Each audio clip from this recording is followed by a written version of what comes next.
Today we're going to talk about Emerson's Self-Reliance, one of the best things I have ever read still to this day, and I've read a whole lot of things. And the reason why I say Emerson's Self-Reliance is one of the best things I've ever read is because it's all about the liberation of the self.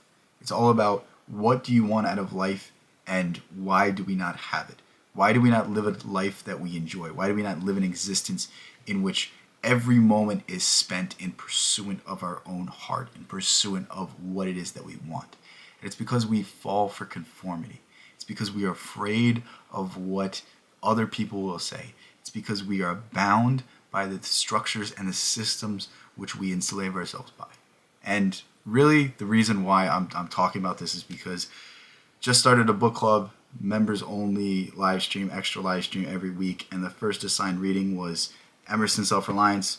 But more importantly, when I reread this, it reinvigorated my belief in the self, my belief in the fortitude that it takes to be yourself and what comes as a result of living as yourself, what happiness you can find. And there are so many little gems inside Emerson's writing that you will find. There's so many things that you will read and you will be deeply inspired by. And I just want to highlight a few of the things that I gained from this in a rereading and my newfound appreciation for Emerson, because I've read a whole lot of things in the meantime between my first reading of Self-Reliance and my second reading of Self-Reliance, and Emerson had it all in there. Emerson had everything else that I've learned in all my other studies, and he put it into 14 pages. And that is one of the most impressive things that I can say, is that Emerson is able to say what a great writer can say in 500 pages. He could say the same thing in 14. He could get to the heart of things. He could get to the root of things. And his essays aren't really essays. They're more poetry. There's a deeper meaning in every word he says. There's a layer of purpose and fulfillment that he gives you in every single sentence, and every single paragraph is an entire essay in and of itself. Every single word is an entire thing to explore, an entire essence to find out about yourself. And I can go on and on about the depth of Emerson, but I really just want to get into the ideas. And the first thing I want to talk about is Emerson's idea of genius. Because to Emerson, genius isn't something that is foreign to us. Genius is something that we all have, but if select few are able to listen to. A select few are able to say, you know what? I believe this in my heart, and regardless of what other people say, I don't care. I believe this, I know it to be true. And when we read the works of geniuses, really what we're doing is we're understanding, you know what? This is a belief that I neglected.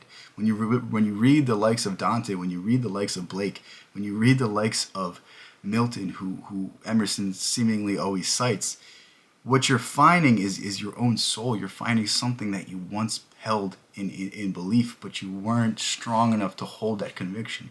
You weren't strong enough to get over those negative beliefs that you had in your head. You weren't strong enough to get over that fear of, what will this person say? I don't fit in anymore. What will happen to me? And this leads into another idea that I think is essential from Emerson. It's that to be great is to be misunderstood. Every great mind ever was once seen as a crazy person. William Blake saw angels in the trees, but is still to this day considered one of the greatest writers ever, and it takes a level of insanity to be sane.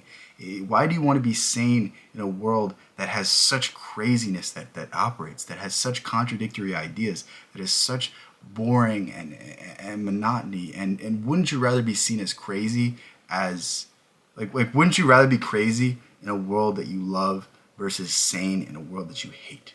And that's really what it comes down to. Like, who cares what other people think? The greats have always been considered weird, and it's that weirdness that makes them great. And when you start believing this, when you start accepting this, it breaks you from that cycle of, well, I need to be popular, I need to be this, I need to be liked by other people. Those are not things that are going to bring you anything except lack of fulfillment and an empty and hollow existence. And when you start understanding that, as Emerson says, to be great in this world that seeks conformity is the greatest of achievements. To be yourself in a world that seeks conformity, that is really the only thing that you can do. That is really the only thing you can offer the world. We have a whole lot of people that follow directions. We have a whole lot of people that do the safe thing. Be the outlier. Be the person that follows your own path. Be the person that tries and fails. that fails while daring greatly, as Teddy Roosevelt says. That's the essence of life. You will not live a life if you live one in the conformity of standard, in the conformity of this world. You will not experience what life has to offer. It's when you break the mold, it's when you break free, it's when you become yourself, it's when you become self-reliant, where everything is handed to you.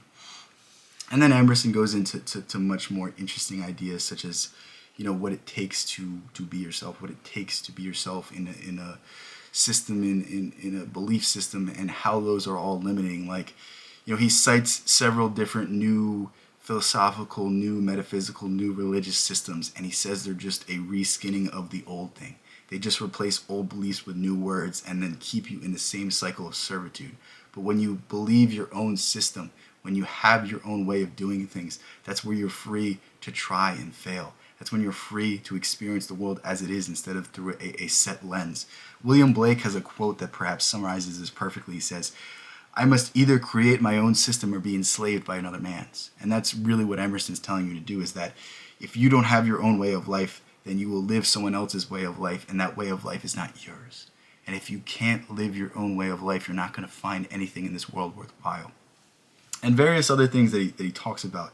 And perhaps I'll leave you guys with this idea, because I feel like I'm just repeating myself at this point, and I'm going to, in the end, hopefully try to tie it back together. But he has an entire page about the idea of curiosity, about the idea of having a childlike curiosity. And what I want you to think about is, when you were young, you were able to play in a sandbox, and you were able to enjoy yourself, and you were able to have fun, and you were able to create through your imagination, and you were unbounded. But as you got older, you had more of a respect for authority. You had more of an appeal to ideas that were popular because they were safe, because they protected you, because there was a need to kind of turn a blind eye to the injustices of this world, and you were stirred away from the truth. And in essence, we lost what makes us great. What makes us great is our ability to question, our ability to be skeptical, our ability to imagine and create new possibilities. This is what gave us the likes of Einstein. This is what gave us the likes of Tesla. This is what gave us the Dante's Divine Comedy or William Blake's great writings. What defined those people was their ability to break the mold. But because we've been rewarded our entire lives through conformity, through you get this job, you get this, you did well on this assignment, so you get this reward. Because we are basing our life on the rewards of others, we have destroyed what makes us great, which is our curiosity and what makes us unique. And to me, I think it's really important to return to this childlike curiosity, to return to this funness to life. We take life so seriously. We say, we have to do this, we have to do this, we have to do this. Cool. I have the rest of my life to do what people tell me to do. I don't have this moment to do what I want to do. I don't have this moment to explore an idea that I found fascinating. I don't have this moment to waste on someone else's existence, to waste on someone else's idea of myself. What I have to do, I have to do. And really what I want to end you with is, Emerson says this thing of, I love my family and I hope you guys love me, but I have to do me. And if you can't accept me for who I am, that's okay. But I'm going to do me, and maybe one day you will love me for who I am. If it's not today, that's fine. But I am bound by my own self-reliance. I am bound by what I have to do for myself. And if you can't be okay with that, it's fine. And I'm going to move in my own direction. Maybe one day it'll be different. But today, I am me. And once you reclaim that identity, once you reclaim yourself, then you reclaim what your life is meant to do. So I want you to pick up the writings of Emerson. You can find them online for free. Just look up Emerson Self-Reliance. His essays are essential if you want to break the paradigm of who this world has made you into and return to the self. Return to what you want. Return to the things that make you happy. Because Emerson ends this essay by saying, nothing in this world will bring you happiness but for your self-reliance, but for who you build yourself up to be. Anything in this world that is given to you can be taken from you. What can't be taken from you is your character, who you are, who you become, who you built yourself into, who you are in each and every moment. And that is what defines us. That is what is important. And that's what we need to emphasize, especially in this world. Emerson says something along the lines of, our actions that we do on the day-to-day basis will turn kings into gentlemen. Will change the world. How we act in each and every moment has such a reverberance onto the world, and we must understand that if we work through this world with conviction, with fortitude, with a sense of right and wrong, and we follow that sense regardless of what is popular, then the world will become a better place. And that's why I think we need to read Emerson. That's why I love Emerson. And hopefully I explained anything even close to as well as he did, because he is one of the greatest writers I have ever read, and he surely has a lot to offer. And if you liked anything I just said, I really urge you to pick him up. If you want the full stream, become a member. The video should be up. I think you should be able to see it. I don't know exactly how members only streams work, but it should be. You should have access to it if you want the full 2-hour lecture of me going through Emerson, of me talking about Emerson. Go ahead, check that out. If you want to be part of future assignments and future book clubs, then yeah, become a member. We're gonna read Borges next. Probably, I think it's called The Babylonian Lottery. That's gonna be the next story that we go through and examine and do a stream about. So if you want the members only stream, the extra stream each week, check that out. If not, then just continue to watch the videos. I love you all the same. Peace out. Catch you in the next one. Love you guys.